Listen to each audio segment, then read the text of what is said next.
পরিবারের সঙ্গে ঈদ উদযাপনে বাড়ির পথে মানুষ, গাড়ির চাপ বাড়লেও নেই যানজট, ভোগান্তিহীন ঈদযাত্রায় খুশি যাত্রীরা। যমুনা সেতুর এপারে ওপারে এবারকার আমি যে আসছি আমি কোনো যানজট পাইনি, আলহামদুলিল্লাহ। এবারকার ঈদযাত্রাটা খুব ভালো ছিল। সড়কের পরিস্থিতি ভালো আছে আর ভোগান্তি তেমন একটা হচ্ছে না। গাজীপুরে দাঁড়িয়ে থাকা ট্রাকে পিকআপ ভ্যানের ধাক্কায় নিহত 2, কুষ্টিয়া ও সাতক্ষীরায় সড়কে ঝরল মা ছেলে সহ 3 জনের প্রাণ। শেষ সময় ঈদ কেনাকাটায় সরগরম শপিং মল ও বিপণী বিতানগুলো, প্রিয়জনের জন্য কিনছেন পছন্দের পোশাক। পর্যটক বরণে প্রস্তুত পাহাড়কন্যা বান্দরবন, বুকিং অধিকাংশ রিসোর্ট কটেজ, হাতছানি দিয়ে রাখছে চায়ের রাজ্য মৌলভীবাজার।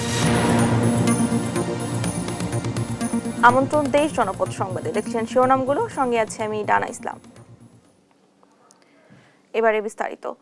ঈদকে সামনে রেখে শেষ মুহূর্তে বাড়ি ফিরতে ব্যস্ত নগরবাসী। শুক্রবার সকাল থেকে সময় মতো ছেড়ে যাচ্ছে ট্রেন।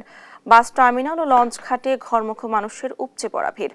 লম্বা ছুটি ও যাত্রাপথে ভোগান্তি না থাকায় এবার ঈদযাত্রায় স্বস্তি প্রকাশ করছেন যাত্রীরা। ঈদযাত্রার খবর জানাচ্ছেন সহকর্মী আলিমুজ্জামান সাফওয়ান। দরজায় কড়া নাড়ছে পবিত্র ঈদ উল ফিতর, তাই শেষ মুহূর্তে রাজধানী ছাড়তে কমলাপুর রেল স্টেশনে ব্যস্ত নগরবাসী। এবারের ঈদযাত্রায় সময় মতো প্ল্যাটফর্ম ছেড়ে যায় প্রায় প্রতিটি ট্রেন। স্বাচ্ছন্দ্যে ভ্রমণ করতে পারায় স্বস্তি ফিরেছে ঘরমুখো মানুষের চোখে মুখে। ট্রেনে ওরকম একটা ভিড় নাই, আগের থেকে অনেকটা স্বাভাবিক। এবার শৃঙ্খলা অনেক সুন্দর, মানে কোনো তাড়াহুড়া নাই, একদম রিল্যাক্স যাওয়া যেতে হবে। না, খুবই সুন্দর হয়েছে, নিরাপদ আছে, কোনো ঝামেলা নাই, অনেক সুন্দর। বিনা টিকিটে প্ল্যাটফর্মে প্রবেশে আজও কঠোর অবস্থানে রেল কর্তৃপক্ষ। বলছেন যাত্রীদের ব্যাপক চাপ থাকা সত্ত্বেও সময় মতো ছাড়ছে ট্রেন। তবে প্রতিবারের মতো এবার আর ট্রেনের ছাদে যাত্রী উঠতে দেওয়া হচ্ছে না। উঠে পড়লেও নামিয়ে দেয় রেল কর্তৃপক্ষ। এতে কিছুটা বিলম্ব হচ্ছে ট্রেন ছাড়তে।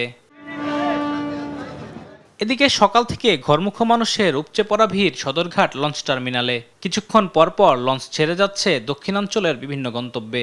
তবে এবারের ঈদযাত্রায় নেই অতিরিক্ত ভাড়া আদায় ও ভোগান্তির অভিযোগ, সেই সঙ্গে নেই কুলিদের হয়রানিও। লঞ্চ যাত্রায় এবারে এমন পরিবর্তনে সন্তুষ্ট যাত্রীরা। অনেক ভালো ফিল হচ্ছে, ঈদে সবাই একসাথে আনন্দ করব, সবাই মজা করব। আগে তো অনেক ভালো, বুঝছেন, লঞ্চে যাইতো অনেক মজা। কষ্ট নাই, আগে যাইতে টার্মিনালও খারাই থাকতাম না, ঠেলা ঠেলি বাড়াবাড়ি ডকুন যাইতো না। ও আল্লাহর রহমত খুব ভালোভাবে আমরা এখানে। এদিকে সড়ক পথেও নেই ভোগান্তি। টিকিট কেটে যানজটের দুশ্চিন্তা ছাড়াই বাসে রাজধানী ছাড়ছেন নগরবাসী। আলিমুজ্জামান সাফওয়ান, দেশ টিভি, ঢাকা। ঈদযাত্রায় মহাসড়ক ও নৌরুটে বেড়েছে যানবাহনের চাপ। এবার গণপরিবহনের থেকে বেশি দেখা গেছে ছোট যান ও ব্যক্তিগত গাড়ি। যানজট ছাড়া নির্বিঘ্নেই বাড়ি ফিরছে মানুষ, তবে বাড়তি ভাড়া নেওয়ার অভিযোগ অনেকের। ঈদযাত্রা নির্বিঘ্ন করতে কাজ করছে আইন শৃঙ্খলা বাহিনী। সহকর্মীদের তথ্য ছবিতে টুম্পা আফরোজের রিপোর্ট। ঈদযাত্রায় ঢাকা টাঙ্গাইল মহাসড়কে গণপরিবহনের চাপ থাকলেও যানজট নেই। বেশি চোখে পড়ছে ছোট যান এবং ব্যক্তিগত গাড়ি। এদিকে যমুনা সেতু হয়ে পরিবার নিয়ে গণপরিবহন, মোটরসাইকেল, খোলা ট্রাক ও পিকআপ যোগে ভোগান্তি ছাড়াই নারীর টানে বাড়ি ফিরছেন উত্তরবঙ্গের মানুষ। তবে গাজীপুরের চৌরাস্তা, বাইপাইল, সাভার, চন্দ্রা, আবদুল্লাপুর সহ কয়েকটি জায়গায় সৃষ্টি হয়েছে যানজট। পাশাপাশি বাড়তি ভাড়ার অভিযোগও করেছেন অনেকে। 200 টাকার ভাড়া 500 টাকা, 300 টাকাই বেশি। সিরাজগঞ্জে সময়ের সাথে বাড়ছে যানবাহনের চাপ। মহাসড়কের সম্পূর্ণ 4 লেন খোলার পাশাপাশি প্রায় সবগুলো আন্ডারপাস, ওভারপাস ও উড়াল সেতু খুলে দেয় সড়ক পথে উত্তরের ঈদযাত্রায় এবার স্বস্তি মিলছে বলছেন সংশ্লিষ্টরা। আর যে কোনো পরিস্থিতি মোকাবেলায় প্রস্তুত আইন শৃঙ্খলা বাহিনী। আমরা সার্বক্ষণিক এখানে আছি, যাতে কোনো 3 হুইলার রাস্তায় না আসতে পারে, গাড়ি যাতে দাঁড়িয়ে জটলা না তৈরি করে, সেজন্য আমরা সার্বক্ষণিক কাজ করে যাচ্ছি। ঢাকা মাওয়া এক্সপ্রেসওয়েতে দূরপাল্লার যানবাহনের চাপ বেড়েছে। তবে চাপ থাকলেও মহাসড়কের কোথাও যানজট বা বিড়ম্বনা নেই বলছেন যাত্রী ও চালকরা। হওয়ার কারণে এবং এই রোডটাতে খুবই সুন্দর হাইওয়ে, যেখানে আসলে কোনো প্রকার জ্যাম নাই এবং খুব স্বাচ্ছন্দ্যে বাড়ি পৌঁছাতে পারছি। ঈদযাত্রায় ঢাকা, চট্টগ্রাম ও সিলেট মহাসড়কের নারায়ণগঞ্জ অংশে বেড়েছে যাত্রী ও যানবাহনের চাপ। 4 লেনের কাজ চলায় সড়কের বিভিন্ন স্থানে খানাখন্দ, ছোট যান চলাচল ও যত্রতত্র যাত্রী ওঠানামায় ধীর গতিতে চলছে যানবাহন। এদিকে চুরি ছিনতাই রোধে মহাসড়কে চেকপোস্ট বসিয়ে চলছে র্যাবের তল্লাশি। সাধারণ মানুষ যেন ঢাকা থেকে নির্বিঘ্নে নিরাপত্তার সহিত যেন তারা তাদের গ্রামের বাড়িতে যেতে পারে, ছুটি কাটাতে যেতে পারে, সে উপলক্ষেই আমাদের এই পেট্রোলিং, চেকপোস্ট, আমরা গোয়েন্দা নজরদারিও বৃদ্ধি করেছি আমাদের হাইওয়ে কেন্দ্রিক। যাত্রী ও যানবাহনের চাপ বেড়েছে পাটুরিয়া, দৌলতদিয়া ও আরিচা কাজিরহাট নৌ রুটে। দক্ষিণ পশ্চিমাঞ্চলের 21 জেলার মানুষের যাতায়াতের অন্যতম প্রবেশদ্বার এই দুই নৌ রুটে চাপ বাড়লেও ভোগান্তি নেই। নির্বিঘ্নে যাত্রী পার করতে একসাথে কাজ করছে বিআইডব্লিউটিসি, জেলা প্রশাসন, পুলিশ প্রশাসন সহ সংশ্লিষ্টরা। টুম্পা আফরোজ, নিউজ ডেস্ক, দেশ টিভি। ঈদে ঘরমুখো মানুষের যাত্রা নিয়ে জানাতে সাভার থেকে সরাসরি যুক্ত হচ্ছেন সহকর্মী দেওয়ান ইমন। ইমন, মহাসড়কের পরিস্থিতি কেমন দেখছেন জানাবেন? আপনাকে ধন্যবাদ। আমি এই মুহূর্তে রয়েছি নবীনগর চন্দ্রা মহাসড়কে। প্রতি বছর আমরা দেখি যে শিল্পাঞ্চলে যে যানজটটি সৃষ্টি হয় সেটি কিন্তু এই সড়কের, তবে এবারের চিত্র কিন্তু দেখতে পাচ্ছেন যে একেবারে ভিন্ন। সকাল থেকে আমরা রয়েছি এই যে বাইপাইল এলাকায়, এখানে দেখতে পাচ্ছি যে অন্যান্য স্বাভাবিক দিনে যেভাবে সড়কের পরিস্থিতি থাকে আজকের চিত্রটিও কিন্তু একই রকম। অর্থাৎ এই যে ঈদের যে গাড়ির বাড়তি চাপ, সেই প্রভাবটি কিন্তু এখনো সড়কে ওইভাবে পড়েনি। আমরা দেখেছি সকাল থেকে বিভিন্ন সড়ক ঘুরে যে পুলিশের পাশাপাশি কিন্তু সেনাবাহিনীর সদস্যরা কিন্তু নিয়োজিত রয়েছে এবারের ঈদ যাত্রাকে নির্বিঘ্ন করতে, এবং তার ফলেই কিন্তু এই যে শিল্পাঞ্চলে যে এতগুলো গার্মেন্টস ছুটি হয়েছে এখন পর্যন্ত, সেই কারণে কিন্তু এখনো পর্যন্ত সড়কে ওইভাবে কোনো দুর্ভোগ কিন্তু এই ঘরমুখো মানুষ কিন্তু ওইভাবে পোহায়নি, যে কারণে এবারের ঈদ যাত্রা এখন পর্যন্ত কিন্তু অনেকটাই স্বস্তিতে রয়েছেন। তবে আমরা দেখেছি যেটা যে লোকাল লেনগুলোতে যখন যাত্রী তুলছিলেন পরিবহন সংশ্লিষ্টরা, তখন কিন্তু স্থানীয় কিছু অসাধু ব্যক্তি কিন্তু সেই পরিবহনগুলো থেকে চাঁদা উত্তোলন করছেন, যে কারণে কিন্তু পরিবহনের সাথে সংশ্লিষ্ট যারা রয়েছেন তারা কিন্তু দূরপাল্লার যে সমস্ত যাত্রী তাদের কাছ থেকে কিন্তু অধিক ভাড়া আদায় করছেন। এই দুর্ভোগটি বা এই ভোগান্তিটি কিন্তু অন্যান্য বছরের মতো এবারও কিন্তু যারা যাত্রী রয়েছেন তারা কিন্তু এই সমস্যাটি পোহাচ্ছেন। এছাড়া আমরা এর আগে ঘুরে এসেছি যেটি রয়েছে ঢাকা আরিচা মহাসড়ক, সেখানেও দেখেছি যে একই চিত্র। যানবাহন চলাচল কিন্তু স্বাভাবিক রয়েছে, সেখানে সেনাবাহিনী কিন্তু তাদের যে তৎপরতার সেটি কিন্তু অব্যাহত রেখেছেন। কোনো গাড়ি যে এলোপাতারি গাড়ি যে অন্যান্য বছর এসে যে দুর্ভোগ সৃষ্টি করে, যানজট সৃষ্টি করে, এবার কিন্তু সেটি খুব সুশৃঙ্খলভাবে কিন্তু সেনাবাহিনীর তত্ত্বাবধানে কিন্তু সেটি রয়েছে, এবং এর থেকে কিন্তু দু একটি জায়গায় ধীরগতি লক্ষ্য করা গেলেও কিন্তু যানজটের কোনো সৃষ্টি এখন পর্যন্ত হয়নি। আমরা কিছুক্ষণ আগে কথা বলছিলাম হাইওয়ে পুলিশের সাথে, তারা যেটি বলছেন যে এই যে বিকেলের দিকে যখন আরও কিছু গার্মেন্টস ছুটি হবে তখন হয়তো কিছুটা চাপ বাড়তে পারে, সেই সময় হয়তো ধীরগতির যানজট লক্ষ্য করা যেতে পারে। তবে এখন পর্যন্ত কিন্তু সাভার, আশুলিয়ার, ঢাকা আরিচা এবং এই নবীনগর চন্দ্রা মহাসড়কের কিন্তু পরিস্থিতি একেবারেই স্বাভাবিক রয়েছে। নির্বিঘ্নে কিন্তু বাড়ি ফিরছে নারীর টানে যারা ঘরমুখো মানুষ তারা। ডানা। ইমন, ধন্যবাদ আপনাকে। ঈদ যাত্রার মহাসড়কের পরিস্থিতি জানাচ্ছিলেন আমাদের সহকর্মী। এদিকে ঢাকা চট্টগ্রাম মহাসড়কে নিয়ন্ত্রণ হারিয়ে একটি মালবাহী ট্রাক উল্টে অন্তত 10 কিলোমিটার যানজটের সৃষ্টি হয়। শুক্রবার দুপুরে মহাসড়কের কুমিল্লা চান্দিনা উপজেলার ইলিয়টগঞ্জ অংশে এই ঘটনা ঘটে। স্থানীয়রা জানান, ইলিয়টগঞ্জ বাজার থেকে আসা মালবাহী ট্রাকটি নিয়ন্ত্রণ হারিয়ে সড়কের উপর আড়াআড়িভাবে পড়ে যায়। এতে চট্টগ্রামমুখী লেনে যান চলাচল থেমে যায়। ইলিয়টগঞ্জ হাইওয়ে থানা পুলিশের ভারপ্রাপ্ত কর্মকর্তা দেওয়ান কৌশিক আহমেদ জানান, ট্রাকটি উদ্ধার করলে 2 ঘন্টা পর মহাসড়কে যান চলাচল স্বাভাবিক হয়েছে। ছুটির দিনে 3 জেলায় সড়কে ঝরেছে 5 জনের প্রাণ। কুষ্টিয়া ঈদের ছুটিতে মোটরসাইকেল যোগে বাড়ি ফেরার পথে ট্রাক চাপায় মা ও ছেলের মৃত্যু হয়েছে। এ সময় গুরুতর আহত হন বাবা। তারা মোটরসাইকেলে চড়ে বগুড়া থেকে কুষ্টিয়া যাচ্ছিলেন। ত্রিমোহিনী মোড়ে পৌঁছে নিয়ন্ত্রণ হারালে পেছন থেকে আসা একটি বালু বোঝাই ট্রাক তাদের চাপা দেয়। এদিকে ভোরে ঢাকা ময়মনসিংহ মহাসড়কের গাজীপুরে সড়ক দুর্ঘটনায় 2 জন নিহত হয়েছেন। পুলিশ জানায়, চালক জিয়া ও মুরগি খামারি জিয়াউল ঢাকা থেকে ফেরার পথে মহাসড়কের হোতাপাড়া এলাকায় অজ্ঞাত গাড়ির সঙ্গে মুখোমুখি সংঘর্ষ হয়। এতে ঘটনাস্থলেই 2 জন নিহত হন। এদিকে সাতক্ষীরায় বাস চাপায় মৃত্যু হয়েছে এক ট্রাক্টর আরোহীর। বগুড়া থেকে রওনা হয়ে এখানে পৌঁছালে এটা অজ্ঞাতনামা ট্রাক তাদেরকে চাপা দেয়। চাপা দিয়ে তার স্ত্রী এবং তার ছোট বাচ্চা 3 বছর বয়স আনা ঘটনাস্থলে নিহত হয়েছে, এবং তার স্বামী জাবক আছে, তাকে কুষ্টিয়া সদর হাসপাতালে প্রেরণ করা হয়। রাজধানী ঢাকা সহ দেশের বিভিন্ন স্থানে ভূমিকম্প অনুভূত হয়েছে। শুক্রবার দুপুরে 12টা 25 মিনিটে এই ভূমিকম্প অনুভূত হয়।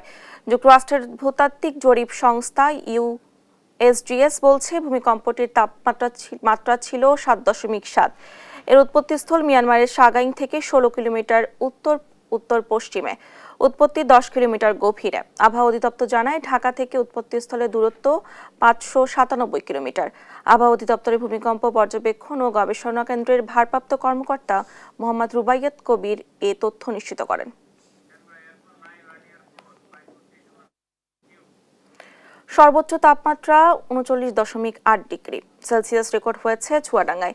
এ নিয়ে আলোচনাতে সরাসরি যুক্ত হচ্ছেন সহকর্মী খায়রুজ্জামান সেতু। সেতু, তীব্র গরমে জনজীবনে কেমন প্রভাব দেখছেন? ধন্যবাদ ডানা। আপনি যেমনটি বলছিলেন যে চুয়াডাঙ্গা থেকে কিন্তু বিকাল 3টায় কিন্তু এই জেলার মৌসুমের সর্বোচ্চ তাপমাত্রা রেকর্ড করা হয়েছে 39.8 ডিগ্রি সেলসিয়াস এবং দুপুর 12টায় কিন্তু তাপমাত্রা রেকর্ড করা হয়েছিল 38.5 ডিগ্রি সেলসিয়াস। অর্থাৎ গতকাল কিন্তু চুয়াডাঙ্গাতে 37.5 ডিগ্রি সেলসিয়াস রেকর্ড করা হয়েছে তাপমাত্রা। গতকালকেও কিন্তু এই মৌসুমের চুয়াডাঙ্গা জেলার জন্য সর্বোচ্চ তাপমাত্রা ছিল।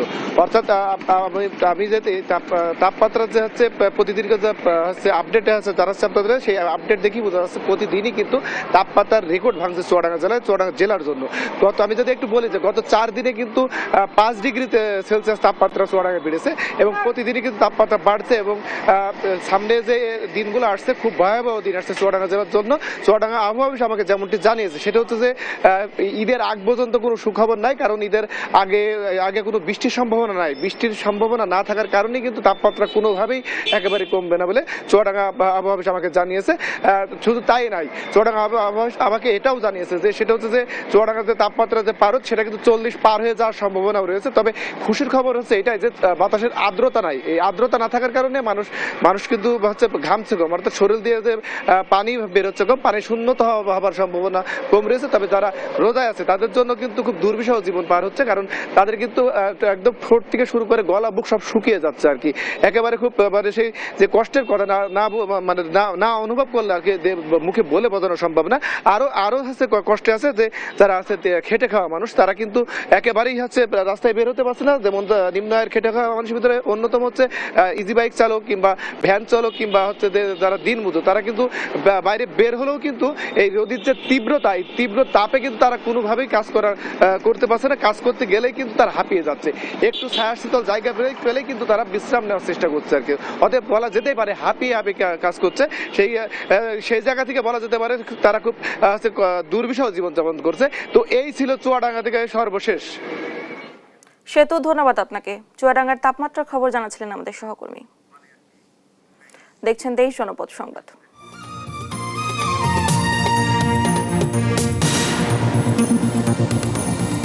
এই মুহূর্তে রাজধানীর সদরঘাট এলাকায় আছেন সহকর্মী তাইফুর রহমান তুহিন।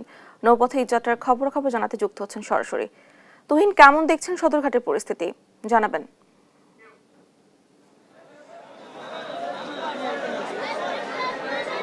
ডানা, আপনাকে ধন্যবাদ। আপনি জানেন যে আসলে দক্ষিণ অঞ্চলের মানুষের নিরাপদ এবং স্বাচ্ছন্দ্যে যাতায়াতের কিন্তু অন্যতম মাধ্যম হলো আসলে লঞ্চ। আর যেহেতু সদরঘাট লঞ্চ টার্মিনাল আমরা প্রতি বছরই দেখি যে আসলে দক্ষিণ অঞ্চলের অর্থাৎ বরিশাল এবং খুলনা অঞ্চলের মানুষগুলো যে বিভিন্ন জেলা রয়েছে সেখানকার মানুষদের কিন্তু এই যে নারীর টানে বাড়ি ফেরার ঈদের আনন্দ ভাগাভাগি করার জন্য আর যে অন্যতম মাধ্যম যে লঞ্চ, সেখানে কিন্তু আমরা দেখেছি যে বিগত বেশ কয়েকদিন কিন্তু আসলে যে যাত্রীদের চাপ সেটি কিন্তু আসলে কম লক্ষ্য করা গেছে। তবে আজকে যে বিষয়টি আমরা দেখেছি যে আসলে সদরঘাটের যে চিরচেনা যে রূপ সেটি কিন্তু আজকে আমরা দেখতে শুরু করেছি।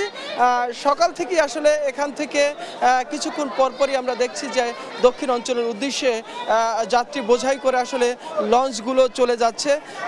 তবে এবছরের ঈদ যাত্রা কিন্তু অনেকটাই স্বাচ্ছন্দ্যে হচ্ছে, কারণ আমরা অনেকের সাথেই কথা বলছি যেখানে আমরা প্রতি বছর যে যাত্রীদের একটি হুড়োহুড়ি থাকে এবং বিভিন্ন অভিযোগ, সেই অভিযোগ কিন্তু আমরা এবছর তেমনটি আমরা লক্ষ্য করিনি। যেটি আমরা দেখেছি যে আসলে পর্যাপ্ত লঞ্চের ব্যবস্থা কিন্তু এখানে রয়েছে, আইন শৃঙ্খলা বাহিনীর সদস্যরা পর্যাপ্ত রয়েছে যাতে করে যে কোনো ধরনের অপ্রীতিকর পরিস্থিতি এবং অপ্রীতিকর ঘটনাগুলো প্রতিরোধ করা যায়। সেক্ষেত্রে কিন্তু পর্যাপ্ত ব্যবস্থা কিন্তু সদরঘাটকে কেন্দ্র করে রয়েছে। এখন পর্যন্ত আমরা অনেক যাত্রীর সাথেও কথা বলেছি, কিন্তু কোনো ধরনের বাড়তি ভাড়া আদায় থেকে শুরু করে যাত্রীদের হয়রানি এগুলো কিন্তু আসলে নেই। এক কথায় বলতে গেলে আসলে সদরঘাটের যে আসলে চিরচেনা রূপ, যাত্রীদের উপচে পড়া ভিড় এবং মানুষদের যে বাড়ি ফেরার যে একটি নিরন্তর প্রচেষ্টা, সেটি কিন্তু আমরা আজ থেকে লক্ষ্য করেছি এই সদরঘাটে।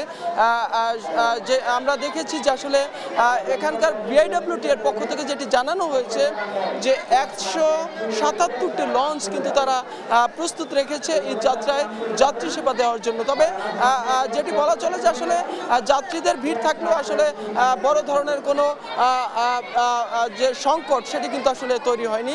স্বাচ্ছন্দ্যে আসলে মানুষ তাদের যে যাত্রা সেটি কিন্তু সঠিকভাবে করতে পারছে। তো ডানা, এই ছিল সদরঘাট থেকে আমার কাছে সর্বশেষ। তুহিন, ধন্যবাদ আপনাকে। এই যাত্রার খবর জানাতে সদরঘাট থেকে যুক্ত ছিলেন আমাদের সহকর্মী। অপেশাদার জেলে অসাধু বন কর্মকর্তা তদন্ত কমিটির সুপারিশ বাস্তবায়ন না হওয়া এবং মৌয়ালদের অদক্ষতা সহ বিভিন্ন কারণে সুন্দরবনে বারবার ঘটছে অগ্নিকাণ্ড। নিঃশেষ হচ্ছে বৃহত্তম ম্যানগ্রোভ বন। অগ্নিকাণ্ডের পুনরাবৃত্তি ঠেকাতে কঠোর ব্যবস্থার দাবি পরিবেশবিদদের। সহকর্মী এস সুহানের প্রতিবেদন, জানাচ্ছেন টুম্পা আফরোজ। বিশ্ব ঐতিহ্য সুন্দরবনে বারবার পুড়েছে বিস্তীর্ণ বনভূমির গাছপালা সহ বিভিন্ন লতাগুল্ম। প্রায় 2 যুগের এসব আগুনে ক্ষতিগ্রস্ত হয়েছে প্রায় 100 একর বনভূমি। ক্ষতির মুখে পড়েছে বন্যপ্রাণীর বিচরণ কেন্দ্র ও আবাসস্থল। গত 23 বছরে 30টি অগ্নিকাণ্ড দেখেছে সুন্দরবনের পূর্ব বিভাগ। প্রতিবার তদন্ত কমিটি সুপারিশ করলেও বাস্তবায়িত না হওয়ায় একই ঘটনার পুনরাবৃত্তি ঘটছে বছরের পর বছর। অবশ্য সুপারিশ আমলে নিয়ে বাস্তবায়নে কাজ চলছে বলে দাবি এই বন কর্মকর্তার। ভিন্ন ভিন্ন কারণ থাকতে পারে, একটা কারণে তো আর হয় না, স্পেসিফিক বলা যাচ্ছে না কোন কারণে আগুন লেগেছে। এখন প্রশ্ন জাগে, যেই আগুন লাগার ঠেকানো নিয়ে এত কথা, সেই অগ্নিকাণ্ডের সূত্রপাত হয় কি করে? আর গোড়ায় হাত দেয়া গেলে করা সম্ভব প্রতিরোধ ব্যবস্থা নেয়া?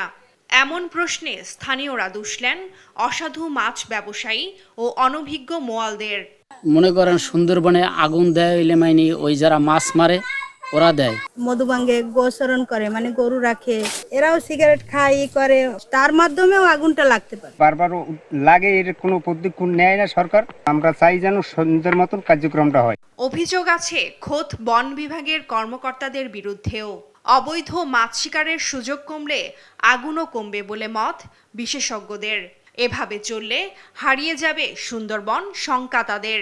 অসাধু কিছু শ্রেণীর মানুষ রয়েছে, তারা কিন্তু এখানে জাল পেতে এই মাছ আহরণ করার জন্যই কিন্তু এরা এই সুযোগটা গ্রহণ করে এবং আগুনটা ধরিয়ে দেয়। পাশাপাশি এর দায় কিন্তু বন বিভাগ এড়াতে পারে না। এদিকে বড় ধরনের দুর্ঘটনা রোধে সুন্দরবনে পানির প্রবাহ ফিরিয়ে আনায় জোর দিচ্ছে ফায়ার সার্ভিস। চারপাশে যে ছোট ছোট নদী বা খালগুলো আছে, এগুলোকে যদি খনন করে এরকম করা যায় যে এটা বাটার সময় পানি পাওয়া যাবে, তাহলে এরপরে যে কোনো অগ্নি দুর্ঘটনা ঘটলে খুব দ্রুত সময়ের মধ্যে নির্বাপন করা সম্ভব হবে বলে আমি মনে করি। আর সুষ্ঠু তদন্তে বন বিভাগের কর্মকর্তাদের পাশাপাশি স্থানীয় বাসিন্দা ও পরিবেশ কর্মীদেরও সম্পৃক্ত করার দাবি বাপার। সকলের সমন্বয়ে একটা তদন্ত কমিটি হলে সেই তদন্ত কমিটির মধ্যে দিয়ে আসল ঘটনা বের হয়ে আসবে। গেল শনিবার ও রোববার সুন্দরবন পূর্ব বন বিভাগের কলম তেজি ও 23-এর ছিলা শাপলার বিল এলাকায় আগুন লেগে 5.5 একরের বেশি বন ক্ষতিগ্রস্ত হয়।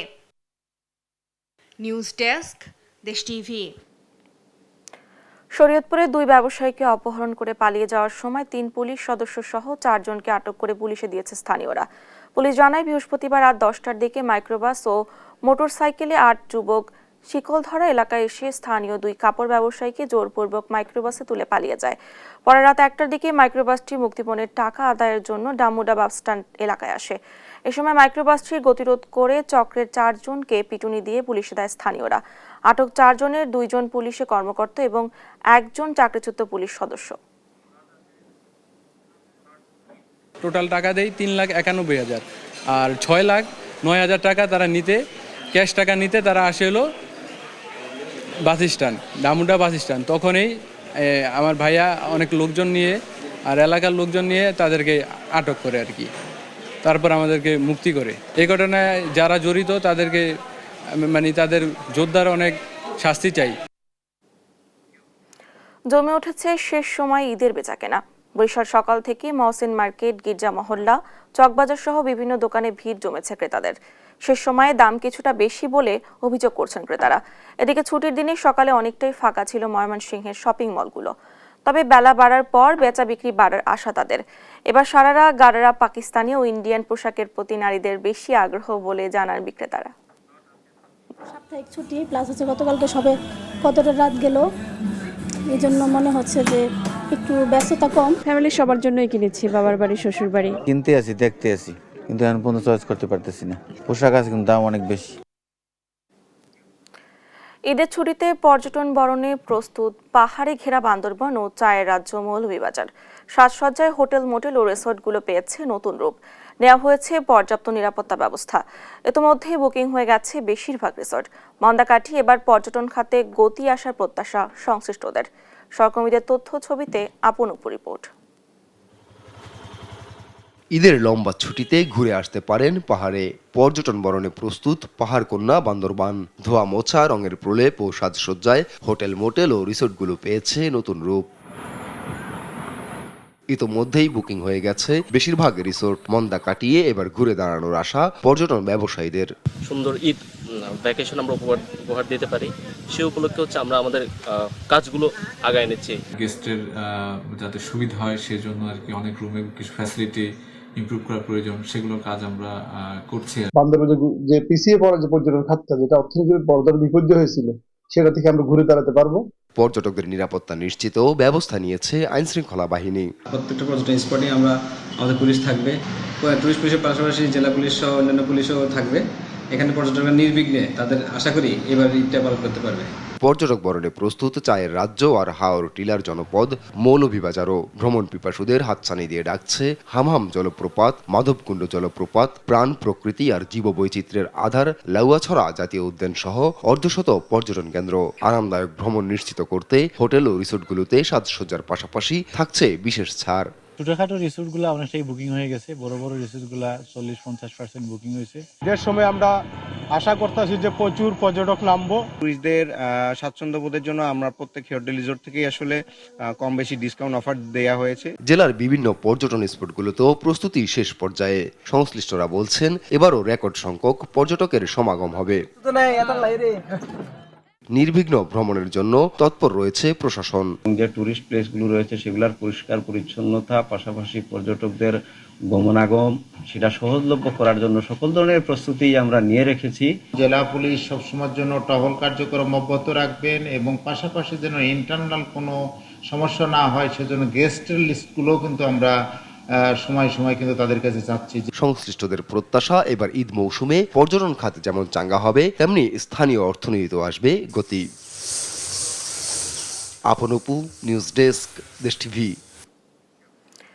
এসি তো দূরের কথা, একটা ফ্যানও নেই মসজিদে। তা সত্ত্বেও অসাধারণ স্থাপত্য ও নকশার কারণে প্রাকৃতিকভাবে মসজিদের ভেতরে থাকে হিমশীতল পরিবেশ। অসাধারণ আবহে সেখানে পরম প্রশান্তি নিয়ে মহান আল্লাহর ইবাদতে মশগুল থাকেন মুসল্লিরা। প্রথমবারের মতো বাংলাদেশি কোনো স্থাপনা হিসেবে বিশ্বের নান্দনিক 100 স্থাপনার মধ্যে বিশ্বখ্যাত টাইম ম্যাগাজিনে উঠে এসেছে সাভারের জেবুন্নেসা মসজিদটি। সহকর্মী দেওয়ানি মনের রিপোর্টে দেখুন বিস্তারিত।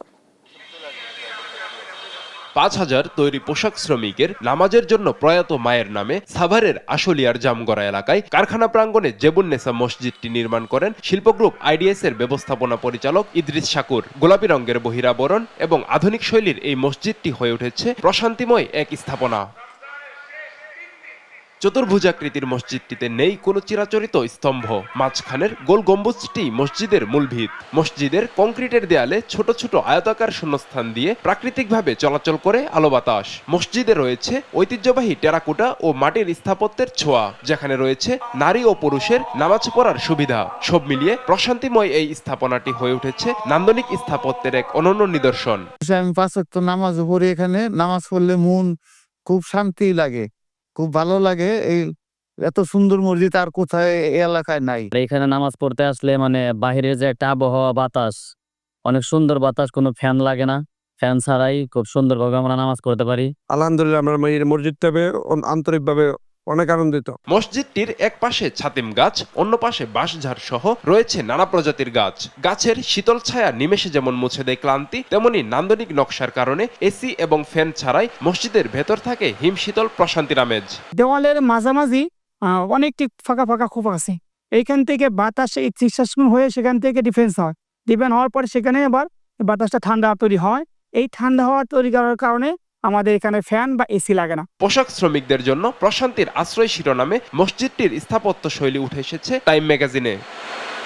নিউজ ডেস্ক, দেশ টিভি। এই ছিল এখনকার দেশ জনপদ সংবাদ। পরের বুলেটিন দেখার আমন্ত্রণ রইল। ধন্যবাদ সবাইকে।